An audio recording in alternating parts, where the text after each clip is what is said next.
Hi friends, hello, welcome to our channel. ఇదైతే మనకి integral coach factory అనమాట. ICF చెన్నైకి సంబంధించి 782 యాక్ట్ అప్రెంటిస్ కోసం అయితే అప్లికేషన్ ఆన్లైన్ ప్రాసెస్ మనకి 31st May 2023 స్టార్ట్ చేశారు. ఇంకా last date for apply online ఇచ్చి దీనికి 30th అనమాట, June 2023 దాకా ఇది ఇవ్వడం జరిగింది.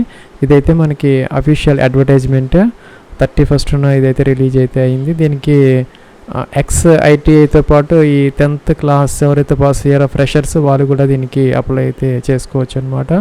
ఇక్కడ 10th క్లాస్ వాళ్ళ కోసం అయితే 252 ఉన్నాయి. ఇంకా ఎక్స్-ఐటీఐ వాళ్ళ కోసం అయితే 530 వేకెన్సీస్ అయితే ఉన్నాయి. టోటల్గా 782 అయితే ఉన్నాయి. ఇక్కడ మనకి ట్రేడ్ వైజ్ అలాగే ఇక్కడ కేటగిరీ వైజ్ వేకెన్సీస్ కూడా ఇక్కడ ఇవ్వడం జరిగింది. మనకి 10th క్లాస్ అంటే ఫ్రెషర్స్ కోసం అయితే ఇక్కడ కార్పెంటర్ ట్రేడ్ అయితే 40 ఉన్నాయి, ఎలక్ట్రీషియన్ 20 ఉన్నాయి, ఫిట్టర్ 54, మెకానిస్ట్ 30, పెయింటర్ 38, వెల్డర్ 62, అలాగే ఎంఎల్టీ అనమాట, రేడియాలజీ, అలాగే medical lab technology, pathology 4, radiology 4, అలాగే పాసాలో ఏం లేవన్నమాట. ఇక్కడ ఎక్స్-ఐటీఐకి సంబంధించి కార్పెంటర్ 50 ఉన్నాయి, ఎలక్ట్రీషియన్ 102 ఉన్నాయి, ఫిట్టర్ 113, మెకానిస్ట్ 41, పెయింటర్ 49, వెల్డర్ 165 అయితే ఉన్నాయి, 10 అయితే ఉన్నాయి. ఇక టోటల్గా 530 అయితే ఉన్నాయన్నమాట. ఫ్రెండ్స్, ఇక్కడ మనకి డిప్లొమా ఇంజనీరింగ్ క్యాండిడేట్స్ అయితే దీనికి ఎలిజిబుల్ అయితే కాదనమాట. ఇక్కడైతే ఇవ్వడం జరిగింది. అలాగే ఇదైతే ట్రైనింగ్ మాత్రమే. మనకి రైల్వేలో ఈ ఇంటిగ్రల్ కోచ్ ఫ్యాక్టరీలో మనకి ట్రైనింగ్ అయితే ఇవ్వడం జరుగుతుంది. స్టైఫెన్ కూడా ఇస్తారు, జాబ్ అయితే కాదనమాట. తర్వాత మనకి ఇక్కడ అదర్ ఎలిజిబిలిటీ క్రైటీరియా అయితే ఇవ్వడం జరిగింది. ఏజ్ వచ్చేసరికి ఫ్రెండ్స్ మనకి ఏజ్ వచ్చేసరికి 15 to 24 ఇయర్స్ అయితే ఇచ్చారు. 15 to 24 ఇయర్స్ 30th June 2023 అయితే మనం చెక్ చేసుకోవాలి. అయితే ఈ ఓబీసీ వాళ్ళకైతే 27 ఇయర్స్ దాకా ఇచ్చారు. అలాగే SC/ST వాళ్ళకైతే కనుక 29 ఇయర్స్ వరకు, అలాగే పీడబ్ల్యూడీ క్యాండిడేట్స్ వచ్చేసరికి 34 ఇయర్స్ వరకు వాళ్ళు అప్లై అయితే చేసుకోవచ్చు అనమాట. ఇక్కడ మనకి ఎక్స్-ఐటీఐ అలాగే ఇక్కడ ఫ్రెషర్స్కి సంబంధించినటువంటి ఎడ్యుకేషన్ క్వాలిఫికేషన్ అయితే ఇవ్వడం జరిగింది. ఫ్రెషర్స్ ఎవరైతే ఉన్నారో ఈ 10th క్లాస్లో 50% అగ్రిగేట్ మార్క్స్ వస్తే కనుక సరిపోతుందన్నమాట. అయితే ఇక్కడ మనకి ట్రేడ్ వైజ్ డీటెయిల్స్ అయితే ఇచ్చారు. సపోజ్ మన ఫిట్టర్, ఎలక్ట్రీషియన్, మెకానిస్ట్గా అప్లై చేయాలంటే 10th క్లాస్లో 50% మార్క్స్తో మనం పాస్ అయితే ఉండాలి. సైన్స్ అండ్ మ్యాథ్స్ కూడా 10thలో అయితే ఉండాలన్నమాట. అలాగే ఇక్కడ కార్పెంటర్, పెయింటర్ సంబంధించి మనకి 10th క్లాస్ 50% ఉంటే సరిపోతుంది. అలాగే వెల్డర్కి సంబంధించి కూడా మనకి 10thలో 50% ఉంటే సరిపోతుంది. ఇంకా ఎంఎల్టీకి సంబంధించి షుడ్ హ్యావ్ పాస్డ్ ఇంటర్మీడియట్ అయితే ఇచ్చారు. ఇంకా కూడా ఇంటర్మీడియట్లో మనకి ఫిజిక్స్, కెమిస్ట్రీ, బయాలజీలో మనం చదివి అయితే ఉండాలన్నమాట.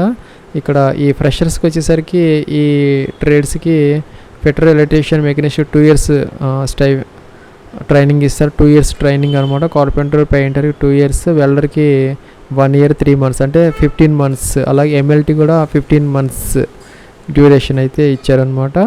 అది ఫ్రెండ్స్ మనకి ఫ్రెషర్స్కి సంబంధించి కొన్ని ట్రేడ్స్కి ఓన్లీ 10th క్లాస్ ఉంది, కొన్ని ట్రేడ్స్కి మాత్రం 10thతో పాటు మనకి 10thలో సైన్స్ అండ్ మ్యాథ్స్ ఉంటే సరిపోతుంది. ఈ ఎంఎల్టీకి మాత్రం మనకి మెడికల్ ల్యాబ్ టెక్నాలజీ సంబంధించి ఇంటర్మీడియట్లో ఫిజిక్స్, కెమిస్ట్రీ, బయాలజీ ఉంటే సరిపోతుంది. వీటన్నిటికీ ఐటీఐ అవసరం లేదు. ఇంకా ఐటీఐ చేసిన వాళ్ళ కోసం ఇక్కడ పైన అయితే ఇచ్చారు. 10th క్లాస్లో వాళ్ళకి 50% మార్క్స్తో పాటు వాళ్ళు సైన్స్, మ్యాథమెటిక్స్లో చదివి ఉండాలి. అలాగే ఈ ఐటీఐ సర్టిఫికేట్ అయితే ఉండాలన్నమాట. ఇవన్నీ కూడా 1 సంవత్సరం ట్రైనింగ్ అయితే ఇవ్వడం జరుగుతుంది ఐటీఐ వాళ్ళకి, ఎక్స్-ఐటీఐ వాళ్ళకి. అలాగే కార్పెంటర్, పెయింటర్, వెల్డర్కి సంబంధించి కూడా ఇక్కడ మనకి 10thలో 50% మార్క్స్తో పాటు ఐటీఐ ఉంటే సరిపోతుంది అనమాట. ఇంకా programming and system admin assistant అనమాట. దానికి సంబంధించి కూడా మనకి 10th క్లాస్లో 50% మార్క్స్తో పాటు ఈ కోపా ట్రేడ్లో అయితే వాళ్ళు ఐటీఐ అయితే చేసి ఉండాలి. ఇక్కడ స్టైఫెండ్కి సంబంధించినటువంటి డీటెయిల్స్ అయితే ఇవ్వడం జరిగింది. డ్యూరేషన్ ఏదైతే ఉంది కదా మనకి సంవత్సరము 15 నెలలు, అలాగే 24 months. ఫ్రెషర్స్కి వచ్చేసరికి 10th క్లాస్ పాస్ అయిన వాళ్ళకి నెలకి 6,000 ఇస్తారు. అలాగే ఇంటర్మీడియట్ పాస్ అయిన వాళ్ళకి, ఎంఎల్టీ వాళ్ళకి నెలకి 7,000 ఇస్తారు. ఎక్స్-ఐటీ వాళ్ళకి కూడా 7,000 అయితే నెలకి ఈ స్టైఫెండ్ రూపంలో అయితే ఇవ్వడం జరుగుతుంది. ఇంకా అప్లికేషన్ ఆన్లైన్ ప్రాసెస్కి సంబంధించి ఇక్కడ డీటెయిల్స్ అయితే ఇవ్వడం జరిగింది. ఇక సెలక్షన్ ప్రొసీజర్ సంబంధించి percentage of marks 10th, inter లేదంటే ఐటీఐకి సంబంధించినటువంటి అగ్రిగేట్ ఆధారంగా అయితే సెలక్షన్ జరుగుతుంది. ఇంకా ఇక్కడ ఎగ్జామినేషన్ అయితే ఏం లేదనమాట. ఫ్రెండ్స్ దీనికి సంబంధించి ఫీజు అయితే ఇక్కడ మెన్షన్ అయితే చేశారు.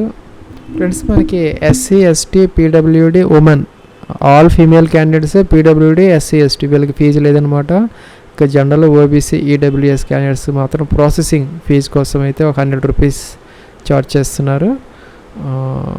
ఎగ్జామ్ లేదు, ఎగ్జామ్ ఫీజు కూడా లేదనమాట. కేవలం ఒక ప్రాసెస్ ఫీజు మాత్రం ఇచ్చారు. ఇదైతే అప్లికేషన్ ఆన్లైన్ కోసం మనకి లింక్ అనమాట. ఇక్కడైతే ఇవ్వడం జరిగింది pb.icf.gov.in. దీని మీద క్లిక్ అయితే చేయాలి. మనం క్లిక్ చేసి ఇలాగైతే వస్తుంది. ఇక్కడ ఫిల్ ఆన్లైన్ అప్లికేషన్ అని ఉంటుంది. దీని ద్వారా మనం అప్లికేషన్ ఫామ్ ఫిల్ చేయాలి. ఇక్కడ ప్రొసీడ్ ఫీజ్ పేమెంట్ అనమాట. ఉన్న వాళ్ళకి మాత్రమే UR OBC only male candidates, only male UR male OBC male వీళ్ళు మాత్రం ఫీజు పే చేయాలి. వేరే వాళ్ళకి ఎవరికి ఫీజు లేదనమాట. ఇక్కడ ప్రింట్ ఎక్నాలజ్మెంట్ అని వస్తుంది. ఇక్కడ ఫస్ట్ మనం ఫిల్ ద అప్లికేషన్ ఫామ్ అని వస్తుంది. ఇక్కడ ఐటీఐ చేసిన వాళ్ళైతే దీని మీద క్లిక్ చేసుకోవాలి. ఇక్కడ 10th ఇంటర్ దీని మీద చేస్తున్న వాళ్ళైతే అప్లికేషన్ ఇదైతే చేసుకోవాలి. సపోజ్ మన ఫ్రెషర్ ద్వారా మనం అప్లై చేస్తూ ఉంటే ఇదైతే తీసుకోవాలి. ఫ్రెండ్స్ ఇంకా అప్లికేషన్ ఆన్లైన్ ప్రాసెస్లో ఇక్కడ మనకి ఫస్ట్ మీ యొక్క నేమ్ అయితే ఇవ్వాలి. 10th క్లాస్ ప్రకారం మీ యొక్క ఫుల్ నేమ్ ఇక్కడ మెన్షన్ చేయాలి. మీ యొక్క ఫాదర్స్ నేమ్ ఇక్కడ ఇవ్వాలి. నేషనల్ ఇండియన్ ఉంది, ఆటోమేటిక్గా ఉంది. ఇంకా మీ ఫాదర్ కానీ మదర్ కానీ రైల్వే ఎంప్లాయీ అయితే ఎస్ పెట్టుకోవాలి. ఎస్ పెడితే కనుక వాళ్ళ యొక్క ఇదైతే డీటెయిల్స్ అయితే ఇవ్వాలి. పీపీఓ నెంబర్ అవి లేకపోతే అవసరం లేదు. ఇంకా weather registered with Tamil Nadu exchange, మీరు తమిళనాడు ఎంప్లాయ్మెంట్ ఎక్స్చేంజ్ రిజిస్టర్ అయ్యి ఉంటే ఎస్ పెట్టాలి. ఎస్ పెడితే నా నెంబర్ అయితే ఇవ్వాలి. నో పెడితే కనుక అవసరమైతే లేదనమాట. కిందకి రావాలి. ఇక్కడ కమ్యూనిటీ, మీ యొక్క కమ్యూనిటీ యూఆర్ ఓబీసీనా ఎస్సీ ఎస్టీనా ఇదైతే సెలెక్ట్ అయితే చేసుకోవాలి. డేట్ ఆఫ్ బర్త్ అయితే ఇక్కడ మెన్షన్ అయితే చేయాలన్నమాట. ఫస్ట్ ఇక్కడ ఇయర్ సెలెక్ట్ చేసుకోవాలి. తర్వాత ఇక్కడ మంత్ సెలెక్ట్ చేసుకోవాలి. తర్వాత ఇక్కడ డే సెలెక్ట్ చేసుకోవాలి. డేట్ ఆఫ్ బర్త్ అయితే మనం ఇవ్వాలన్నమాట. అలాగే ఇక్కడ ఆధార్ నెంబర్, మీ యొక్క 12 డిజిట్ ఆధార్ నెంబర్ ఇక్కడ మెన్షన్ చేయాలి. జెండర్ మీరు మేల్ ఫీమేల్ ఇక్కడ మెన్షన్ చేయాలి. ఇంకా ఐడెంటిఫికేషన్ మార్క్స్ అనమాట, అంటే మోల్స్ పుట్టుమచ్చలు 10th క్లాస్ ప్రకారం మీరు ఇక్కడ 1 and 2 ఇవైతే మెన్షన్ చేయాలి. లేకపోతే నో మోల్స్ అని పెట్టుకోవచ్చు. ఇక్కడ ఫోటోగ్రాఫ్ అయితే అప్లోడ్ అయితే చేయాలి. జేపీజీ ఫార్మేట్లో 2 to 200 KB మధ్య. ఇక్కడ మనకి బ్రౌజ్ అంటే దాని మీద నుంచి మనం ఫోటో అయితే సెలెక్ట్ చేసుకోవాలి. ఇక్కడ నెక్స్ట్ బటన్ అయితే క్లిక్ అయితే చేయాలి. ఫ్రెండ్స్ ఇక్కడ డేట్ ఆఫ్ బర్త్ అయితే ఇలాగైతే మెన్షన్ చేయాలి. DDMMYY format. Suppose 6th October 2003 అయితే మీ డేట్ ఆఫ్ బర్త్ ఇక్కడ ఇలాగైతే ఇచ్చారు. మీ యొక్క డేట్ ఆఫ్ బర్త్ని ఇలాగ మెన్షన్ అయితే చేయాలి. ఇక్కడ క్యాలెండర్ అయితే లేదనమాట. ఇలాగ మెన్షన్ చేయాలి. ఇక్కడ నెక్స్ట్ బటన్ అయితే క్లిక్ చేయాలి. ఫ్రెండ్స్ ఇక్కడ మనం నెక్స్ట్ స్టెప్ ఆఫ్ అప్లికేషన్ ప్రాసెస్కి అయితే వచ్చాం. ఇక్కడ మీ యొక్క రెసిడెన్స్ మీ అడ్రస్లో నుంచి పిన్ కోడ్ అయితే ఇక్కడ మెన్షన్ చేయాలి. ఇంకా ఇక్కడ సిటీ, డిస్ట్రిక్ట్, స్టేట్ ఇక్కడైతే మనం మెన్షన్ చేయాలి. ఇక్కడ డోర్ నెంబర్, ఫ్లాట్ నెంబర్తో సహా సిటీ, డిస్ట్రిక్ట్, స్టేట్, ఇక్కడ మీ యొక్క మొబైల్ నెంబర్ అయితే మెన్షన్ చేయాలి. 10 digit mobile number, email ID ఇవ్వాలి. ఇక్కడ నెక్స్ట్ బటన్ అయితే క్లిక్ అయితే చేయాలి.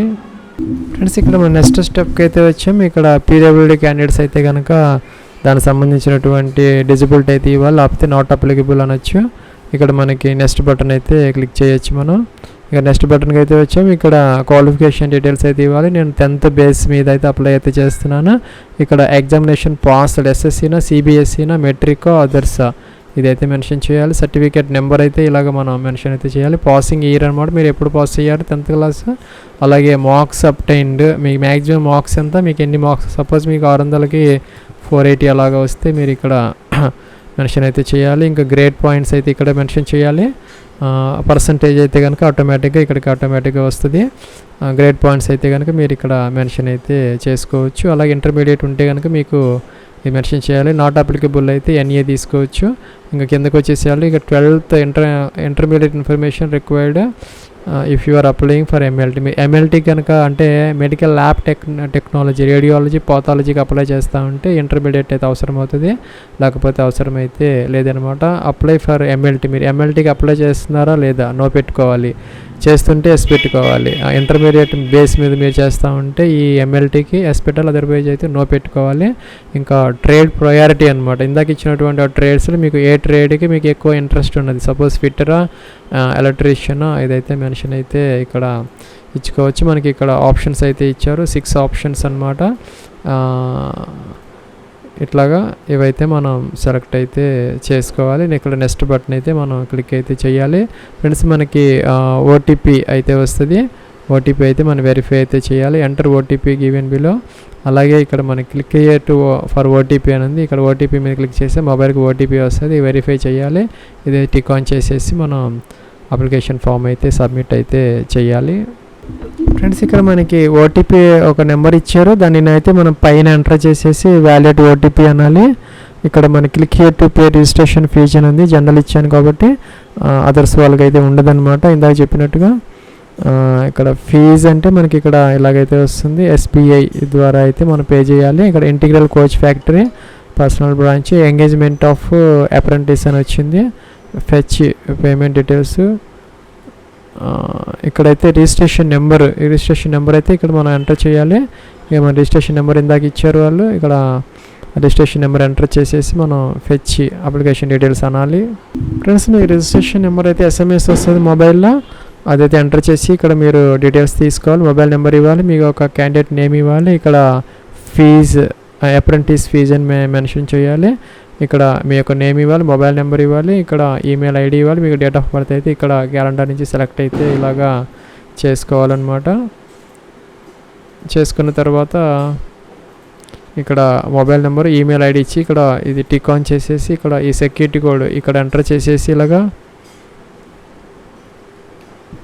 మీరు నెక్స్ట్కి అయితే వెళ్ళాలి. ఫ్రెండ్స్ మనం నెక్స్ట్కి అయితే వచ్చాం. ఇక్కడ మీరు స్టేట్ బ్యాంక్ ఆఫ్ ఇండియా ద్వారా పే చేయాలంటే ఇది తీసుకోవాలి, ఇంకా అదర్ బ్యాంక్ ఇంటర్నెట్ బ్యాంకింగ్ ద్వారా ఇది తీసుకోవాలన్నమాట. మీరు ఎస్బీఐ ఇంటర్నెట్ బ్యాంకింగ్ ఉంటే మీకు ఇది తీసుకోవాలి ఇక్కడ ఫస్ట్ది. ఇంకా మీకు అదర్ నెట్ బ్యాంకింగ్ ఉంటే ఇది తీసుకోవాలి. ఇంకా కార్డ్ పేమెంట్స్ అయితే రూపే డెబిట్ కార్డ్ మీ దగ్గర ఉంటే ఇది తీసుకోవాలి.